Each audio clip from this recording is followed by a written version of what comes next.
有個使命感啦。危機嗰陣時，你係要第一個企出嚟嘅人去捏住啲同事一齊做。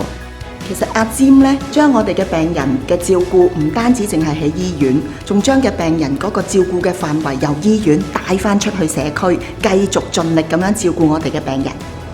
對於阿占嘅感覺咧，如果用一句説話去形容咧，咁就係精力無限，時時刻刻咧佢都以病人嘅服務為先嘅。無論佢放假定唔放假啦，咁佢都係好好照顧住佢嘅同事啦。佢更加係發展咗喺外展咧，有呢個遙距嘅醫療同埋呢個智慧嘅護理，令到病人咧係更加得到一個貼切嘅服務。其實都識咗 Miss Sim 好耐啦，喺我心目中佢係一個非常之出色嘅領袖。佢帶領之下嘅 COS Team Nursing Team 咧，實在係非常之出色。Miss Sim 亦都係一道橋梁。當大家遇到困難，團隊遇到挑戰嘅時候，佢會第一個企出嚟，同我哋一齊諗辦法，一齊面對。我工作上最大嘅滿足感就係幫到病人，同埋我最想多謝就係我嘅上司，因為佢一路以嚟都好支持我，咁同埋好想多謝我哋外展嘅神隊友。